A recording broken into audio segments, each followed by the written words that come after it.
sheriff investigates the truth behind the strict regulations governing a massive underground silo with the help of a mechanical engineer. In a dystopian future, a community resides in an enormous underground silo, but with a spiral staircase in the middle accessible to 144 floors, which are categorized into 3 level brackets: up top, mids, and down deep. The citizens are unaware of their true history or purpose for being in the bunker. What they do know is that the outside world is unsafe. Despite this, if someone declares that they want to go outside, they'll be given permission to do so, with materials to clean the sensors whether they do it or not. In a cabin in up top, Sheriff Holston Becker takes his badge and pins it to his shirt. He then places a vase of flowers in front of the mirror and tightens the screws of the vent cover. On his way to work, he passes by the cafeteria, where a window looks out onto the uninhabitable wasteland outside. In his office, Holston writes a note that reads, "Double the flowers" in front of the mirror, and then slides it into a folder. Afterward, he writes another note and unpins his badge before placing it on top of the paper. Then he instructs Deputy Marnes to meet him at Holding 3, where he locks himself in the cell and gazes out the window at his lifeless wife Allison Becker, wishing he could see her again and regretting not listening to her 3 years ago. Sensing what Holston's about to do, Marnes tries to talk him out of it. However, the sheriff declares that he wants to go outside, leaving the deputy with a painful decision to report it to the mayor. 3 years ago, Holston and Allison were informed via their silo mail that they had been granted childbearing status, allowing them to attempt pregnancy within 365 days. Since that was their 3rd time trying after 2 failed attempts, the couple was thrilled to receive the news. Following the good news, Holston and Allison headed to the cafeteria where they received congratulations from those around them. While enjoying their meal, Gloria unexpectedly approached them and offered fertility counseling. However, the sheriff was wary of her intentions, informing his wife that the counselor was a fraud for promising childbirth in exchange for following her instructions. As instructed in the email, the couple went to Dr. Leonard to have Allison's birth control device removed, officially starting their childbearing status. After a few days, Allison, who's a reporter in IT, headed to her office, where her coworker Karen shared different ways to get pregnant based on other couples' stories. Suddenly, IT boss Bernard reprimanded the reporter for posting an article about recovering deleted files without his approval. Nevertheless, Allison defended that she shared the post to educate people and help reduce the number of service calls received. Regrettably, Bernard took the article down, leaving Allison upset. Back at home, Allison confided in Holston about her work incident and questioned why they weren't allowed to inquire about their history. However, the sheriff reminded her that their only source of history was the pact and that his duty was to prevent any rule breakers from attempting to investigate anything above ground, as it could potentially put the entire community in danger. As the days went by, Allison got her period and assured Holston that they still had plenty of time to conceive. Later, Holston and Marnes met with Mayor Ruth Johns, who was anxious about a possible fire on their upcoming 140th Freedom Day, but the officers assured the mayor that the crowd would be under control during the event. While glancing at the cafeteria window, the mayor noticed that they were dirty, obstructing the community's view of the outside world. However, the sheriff commented that the grime was actually a good thing since it had been a while since they sent anyone outside to clean. On her way to work,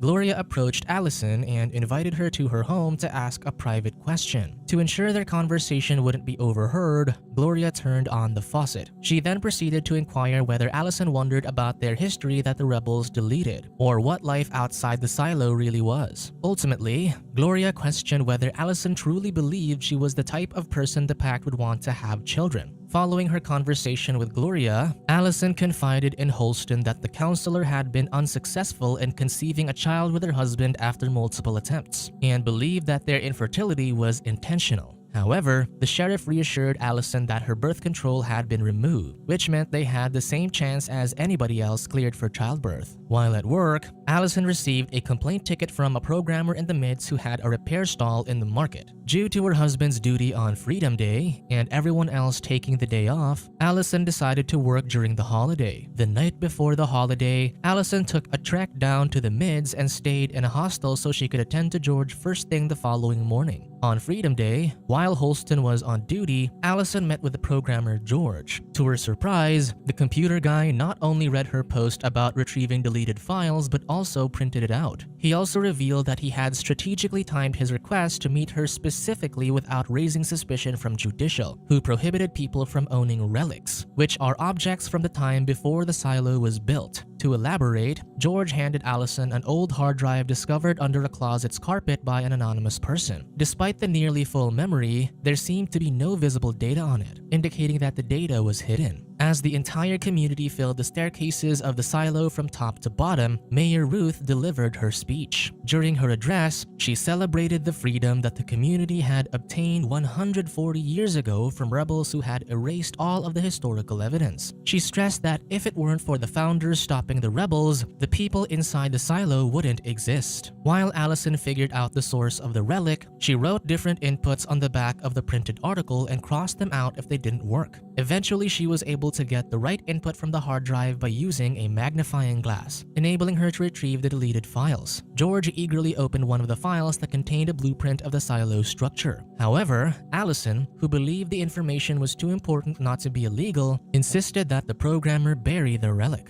Although George believed that the information contained in the relic could hold the key to what they didn't know about their history, Allison argued that he might get sent outside because of it. Before storming out of the stall, she insisted that the relic be disposed of. Following Allison's departure, George made an intriguing discovery. He found a tunnel located on the lowest level of the silo, piquing his curiosity as to where it led. Meanwhile, Allison joined the celebrating crowd, and together they sang a hymn while lanterns floated in the air. However, that night, Allison was still troubled by the content of the old hard drive, leading her to interrupt that night's attempt to conceive. The following day, Allison went to work and informed Karen that she couldn't help George with his repair request. Shortly after, she excused herself from work, falsely claiming that she felt ill. Instead, she made her way to Gloria, hoping to find answers about why the pact was forbidding them from having children. That evening, Allison informed Holston that she would be taking the next day off, but in reality, she went to see George and demanded to see everything on the hard drive. During their search, they stumbled upon the last file containing a video from a cleaner who went outside. To their surprise, it showed that outside the silo wasn't bleak and dull like what they see through the cafeteria window, but lush and beautiful with birds flying in the sky. Following this discovery, Allison returned home and went to sleep, despite having only 7 hours and 44 minutes left in their childbearing status. The following day, Holston waited for Allison at their doctor's appointment, but she didn't show up. He attempted to locate her by checking the IT office, but Karen informed him that Allison had excused herself due to an illness. Upon returning home, Holston was surprised to find Allison waiting for him. She proceeded to reveal that the pact enforcers would never allow them to have children because she wasn't the docile and obedient type that they preferred. To convince her husband, Allison showed Holston the bloodied birth control device in her hands that she took out herself, proving that the doctor hadn't actually removed it despite what they were led to believe. Holston quickly fetched Dr. Leonard to get medical help.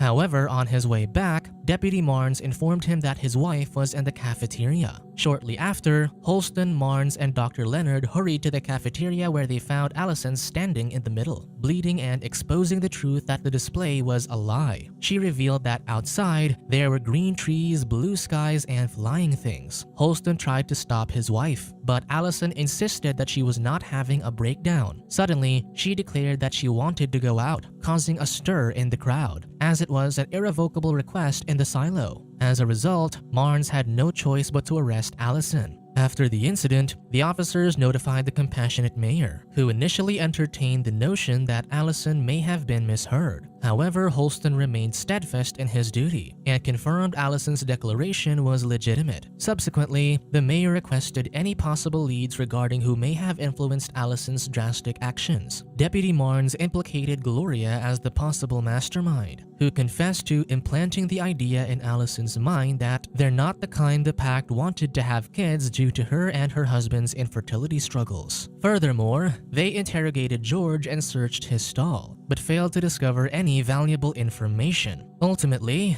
Holston surmised that Allison's inability to conceive may have been the cause of her actions. Subsequently, Holston went to see Allison in her cell. she revealed to him that she had learned that the pact had the ability to alter the contents of the screens, and that going outside would not result in her death. However, Holston refuted her claims and drew her attention to the window, where the lifeless bodies of 3 cleaners could be seen. Despite this, Allison believed that the pact was altering the screen images to keep the people trapped inside the silo. She pledged to clean the sensor if it was really a wonderful world outside. However, if the view outside was the same as what they see, she wouldn't clean. On the day of Allison's release, she donned a specialized suit and was given the necessary cleaning supplies. With tears in his eyes, Holston solemnly recited a passage and asked his wife for her last words. In a touching moment, they exchanged a final "I love you." After Holston tearfully pressed the button to open the door, Allison entered and went up a ramp, leading outside. As the crowd gathered in the cafeteria for Allison's release, Holston made his way to her prison cell. Amid the applause that erupted when Allison began cleaning the sensor, the sheriff realized that she did it to tell him that the display was a lie.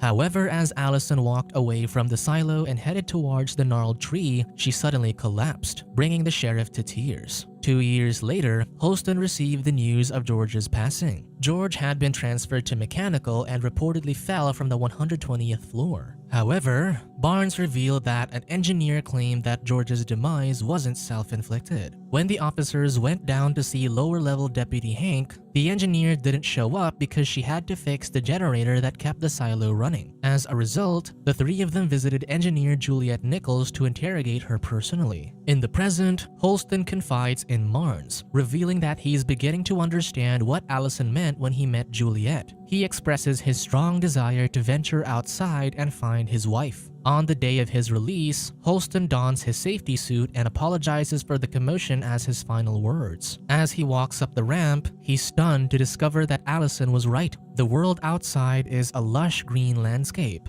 In the down-deep cafeteria, people watch in astonishment as they witness the sheriff clean the lens before heading toward the tree where Allison perished. As he collapses near the tree gasping for air, Holston removes his helmet, the first time anyone's done so before. Finally reaching his wife, he collapses by her side. While the crowd is in shock, Juliet reacts differently and storms out of the cafeteria, accusing the sheriff of being a liar. As tension rises in the cafeteria, a fight breaks out between 2 individuals, causing a commotion. Knox, a mechanic, steps in to break up the altercation and reminds everyone of their duty to keep the silo's lights and generators running. Enraged, Juliet storms down to her workstation and impulsively throws an object, causing one of the pipes to burst and send water gushing across the room. Upon reading Holston's note, Barnes makes his way to John's office, where the 2 share a drink and discuss the sheriff's release as a first in the silo's history. Despite getting offered the sheriff's position, Barnes politely declines, citing his upcoming retirement. Meanwhile, Mr. Sims from the judicial approaches Deputy Brooks, who doesn't appear competent in intervening in 2 men fighting over a hammer. Later, Juliet visits a veteran engineer named Martha, explaining that her outburst in the cafeteria was because Holston lied about George. The day before George's demise, the programmer visited Juliet in the cafeteria during Cooper's celebratory transition as her shadow. However, George was paranoid because he and Juliet weren't officially sanctioned. The engineer tried to reassure him that their relationship was no secret and that nobody cared. In a rush to leave the cafeteria due to the presence of judicials, George invited Juliet to his place after work to share his recent discovery. However, when the engineer went to his place that night, George wasn't at home. All she saw was a pouch containing a note and a PEZ dispenser, which confused her. The next day, after hearing the news of George's demise the previous night, Juliet confided in Hank about her suspicion that George didn't end his own life, prompting the deputy to take the matter to Holston for investigation, which was why the sheriff personally visited her. During the investigation,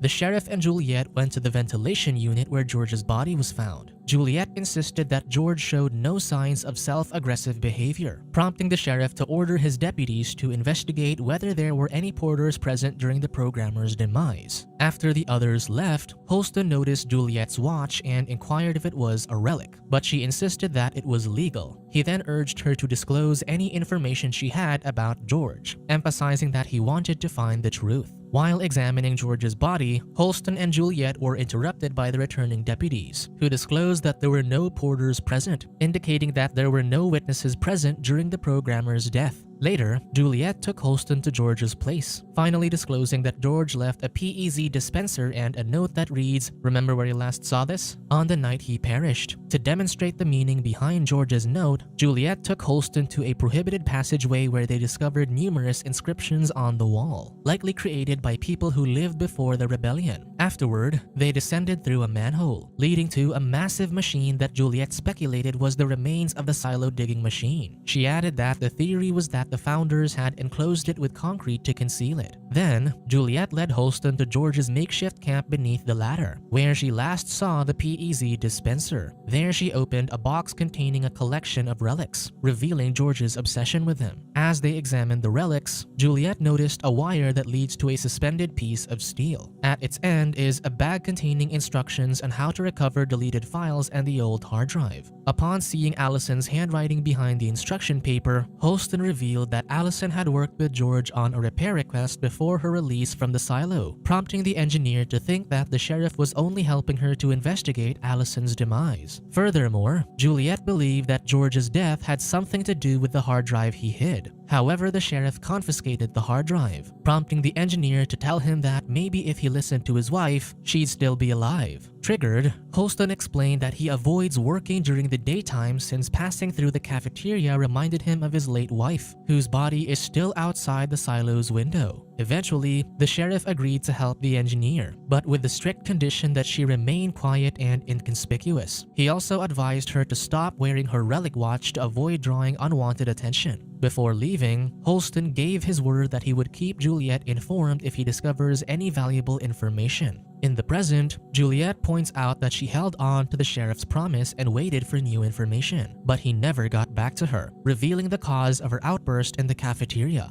Upon Martha's suggestion to take a day off, Juliet confides in her that she never actually showed the sheriff George's entire note. She then reveals the second half of the programmer's message that reads, "I found what I was looking for," which she believes was more dangerous than a relic. Meanwhile, as Mayor Johns goes through the list of possible candidates for the sheriff's position, Barnes reveals that Holston left a note nominating Juliet Nichols to be his successor. He added that if the engineer objects, he wants his badge to be given to her. Curious why Holston nominated an engineer for his role, Mayor Johns wants to meet her in the Down Deep. Meanwhile, Juliet visits George's makeshift camp, where she recalls that her boyfriend secured a long rope to help him get to a door at the end of a short tunnel located somewhere at the bottom, which he saw on the blueprint in the hard drive. Upon realizing the dangers of his mission, Juliet voiced her concern about the risk of drowning if George descended into the water. When George promised to be careful, Juliet made a deal with him that she didn't want to know his discovery until after he completed his mission, to which George agreed. In her quest for answers, Juliet takes the rope and hurls it over the suspended steel beam, with the intention of rappelling down to locate the door that George had mentioned at the bottom. As she descends, she nearly loses her footing, causing her headlight to tumble into the water below. Subscribe to watch more videos like this, turn on notifications and leave a like to help the channel out. Thank you for watching.